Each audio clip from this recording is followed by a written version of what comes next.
Hello दोस्तों, कैसे हो। आशा करती हूँ कि आप सब ठीक होंगे।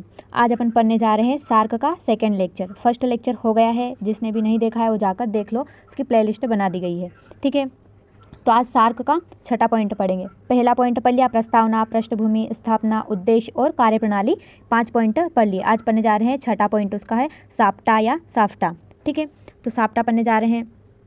तो साप्टा का पूरा नाम क्या है? साप्टा का पूरा नाम दक्षिण एशियाई वरीयता व्यापार समझौता। क्या है? दक्षिण एशियाई वरीयता व्यापार समझौता है। और इसका इंग्लिश में नाम south Asian professional trading arrangement है। ठीक है, क्या है? South Asian professional trading arrangement है। ठीक है, तो अब साप्टा में क्या क्या बोला गया है वो पढ़ते हैं। श्रीलंका के द्वारा 1991 में यह प्रस्ताव दक्षिण के समक्ष रखा गया था।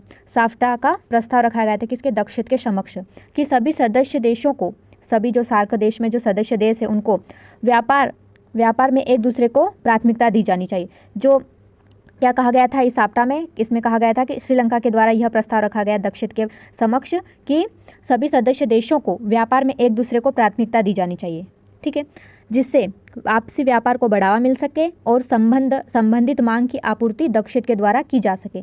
मतलब कि जो आपसी व्यापार समझौता है उसमें उसमें बढ़ावा मिल सके और जो दक्षिण को जो अपन जो मांग करेंगे उसकी आपूर्ति भी कर सकता है। ठीक है, तो 1995 में दक्षिण के सदस्यों के मध्य साप्टा का समझौता हुआ। 1995 में दक्षिण के सदस्य देशों के मध्य साप्टा का समझौता हुआ, जो 1997 में लागू हो गया। साप्टा कब लागू हो गया? 1997 में। और इसका समझौता कब हुआ? तो 95 में इसका समझौता हुआ।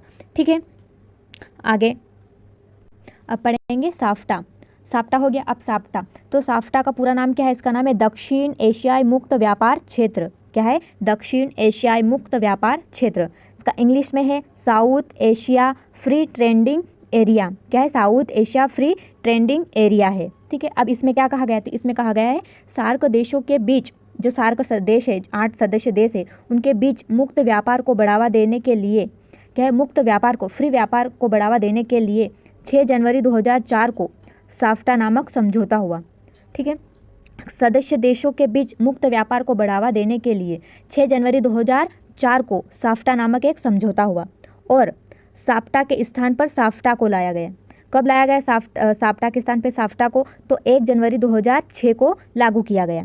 ठीक है, इसका उद्देश्य क्या था? किसका? साफ्टा का उद्देश्य क्या था? तो इसका उद्देश्य सदस्य राष्ट्रों के मध्य मुक्त व्यापार को बढ़ावा देना था। क्या है? जो सदस्य राष्ट्र है, जो सार्क के सदस्य राष्ट्र, उनके मध्य क्या करना? मुक्त व्यापार को बढ़ावा देना है और धीरे धीरे सीमा शुल्क में कटौती करना है, अभी कमी करना है। ठीक है, उनके धीरे धीरे क्या, उनके सीमा शुल्क में क्या करना है? कमी करना है।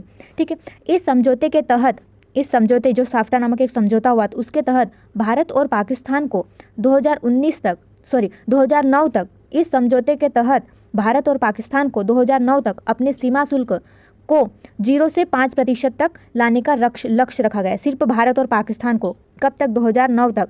तो इनका सीमा शुल्क कितनी करनी है? 0 से 5% तक लाना है, उनका लक्ष्य रखा गया। जबकि जो अन्य सदस्य देश है, सिर्फ भारत और पाकिस्तान को 2009 तक 0 से 5% तक सीमा शुल्कों में लक्ष्य रखा गया, इतना करना है। और अन्य देशों को, सभी देशों को, जो अन्य देश है उनको क्या कहा गया? उनको 2016 तक प्राप्त है, मतलब उनको 2016 तक करना, और भारत और पाकिस्तान को 2009 तक करना है।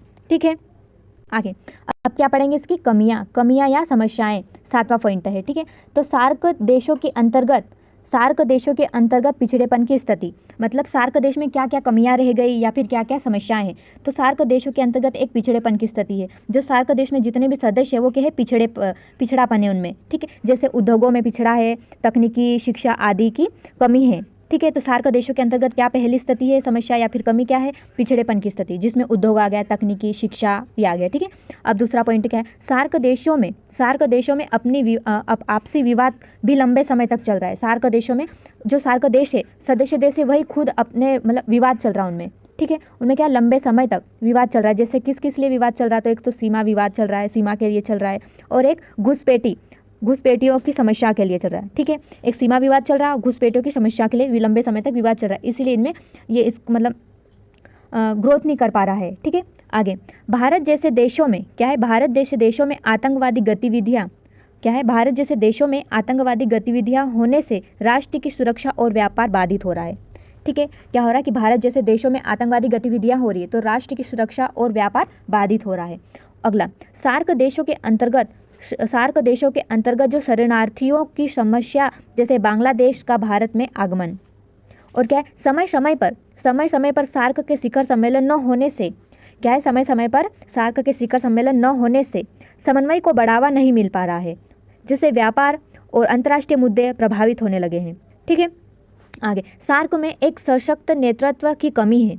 सार्क में क्या है, एक सशक्त नेतृत्व की कमी, मतलब सार्क देश को कोई नेतृत्व करने वाला नहीं है। ठीक है, अभी इसमें कमजोर है ये। आगे, नोट, भारत में सार्क का शोध केंद्र कहाँ पर है? भारत में सार्क का शोध केंद्र और विश्वविद्यालय कहाँ है? दिल्ली में है। ठीक है, सार्क का सांस्कृतिक केंद्र कहाँ पर है? तो सार्क का सांस्कृतिक केंद्र बांग्लादेश के ढाका में है। सार्क का तटीय प्रबंधन केंद्र कहाँ पर है? तो ये है श्रीलंका में। ठीक है, कहाँ पर है? श्रीलंका में। अब पढ़ेंगे अपन भारत और सार्क का संबंध पढ़ेंगे। ठीक है, 8वां पॉइंट है भारत और सार्क का संबंध। तो भारत दक्षिण का, अर्थात सार्क का, भारत दक्षिण का संस्थापक सदस्य राष्ट्र है। क्या है? भारत जो दक्षिण या फिर सार्क, उसका संस्थापक सदस्य राष्ट्र है। साफ्टा के तहत क्या कहा गया कि साफ्टा के तहत भारत द्वारा सर्वाधिक व्यापार इन देशों के अंतर्गत किया गया है। जो साफ्टा नामक एक समझौता हुआ था उसके अंतर्गत भारत द्वारा सर्वाधिक व्यापार इन देशों के अंतर्गत किया गया था। जो सार्क सदस्य देश है ना, उनके अंतर्गत ही भारत द्वारा सर्वाधिक व्यापार किया गया था। कौन से समझौते के तहत? बोले तो साफ्टा समझौते के तहत। सार्क के कुल व्यापार में, क्या है, जो सार्क का कुल व्यापार है वो उसमें भारत की भूमिका कितनी है? तो उसमें भारत की 70% की भागीदारी है। सार्क का जो कुल व्यापार है ना, उसमें भारत की 70% की भागीदारी है। ठीक है, सार्क के अंतर्गत भारत का कुल व्यापार बढ़कर कितना हो गया? $17 बिलियन हो गया है, तक पहुंच गया। सार्क के अंतर्गत, मतलब भारत तब से सार्क का संस्थापक राष्ट्र बना, तब से भारत का कुल व्यापार बढ़कर कितना हो गया? $17 बिलियन तक पहुंच गया। जिससे क्या कर रहा है भारत? 13 बिलियन डॉलर है उसका क्या कर रहा है? निर्यात कर रहा है, और $4 बिलियन का आयात कर रहा है। ठीक है, अब भारत द्वारा नेपाल, भूटान और बांग्लादेश में कई विकास योजनाओं के कार्यक्रम किए जा रहे हैं। कहाँ पर? नेपाल, भूटान और बांग्लादेश में भारत के द्वारा इन देशों में कई विकास योजनाओं के अंतर्गत कार्यक्रम किए जा रहे हैं। ठीक है, हाल ही में श्रीलंका में आए संकट में, क्या है, हाल ही में श्रीलंका में एक संकट आया था, उस समय भारत के द्वारा सहयोग प्रदान किया गया था। क्या है? हाल ही में श्रीलंका के द्वारा श्रीलंका में जो संकट आया था उस समय भारत ने ही श्रीलंका का सहयोग किया था। जैसे कि श्रीलंका की ऋण देना, श्रीलंका को ऋण दिया था और खाद्यान्न की आपूर्ति कराई थी। ठीक है, गत कुछ वर्षों में भारत सार्क का नेतृत्व करता है के रूप में उभर कर आया, मतलब कि भारत सार्क देशों का नेतृत्व कर रहा है, ऐसा सामने आया, उभर कर सामने आया। गत वर्षों मतलब जो बीते हुए वर्षों में ऐसा पता चल रहा है कि भारत जो सार्क देशों का नेतृत्व कर रहा है, ऐसा आया। ठीक है, आगे, सार्क की सफलता क्या है? सार्क की सफलता भारत की वर्तमान में महत्वपूर्ण भूमिका हो सकती है। जो सार्क की जो सफलता है वो भारत की वर्तमान में जो महत्वपूर्ण भूमिका हो सकती है, क्योंकि भारत क्षेत्रफल, तकनीकी, जनसंख्या और आर्थिक स्थिति और व्यापार में मजबूत स्थिति है। क्या है? सार्क की जो सफलता है वो भारत की वर्तमान में महत्वपूर्ण भूमिका हो सकती है, क्योंकि भारत क्षेत्रफल में भी अधिक है, तकनीकी में भी, जनसंख्या में भी और आर्थिक स्थिति और व्यापार में भी मजबूत है। ठीक है, अब अन्य पढ़ते हैं। अन्य क्या कि सार्क के सदस्य देशों का क्षेत्रफल, जो सार्क देशों का जो क्षेत्रफल है वो विश्व के क्षेत्रफल का 3% है।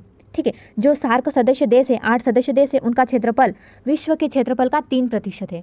और विश्व की कुल आबादी का 21% लोग कहाँ पर रहते हैं? सार्क देशों में रहते हैं। जो सार्क देश 8 सदस्य देश है ना, उनमें विश्व की कुल आबादी का 21% लोग सार्क देशों में रहते हैं।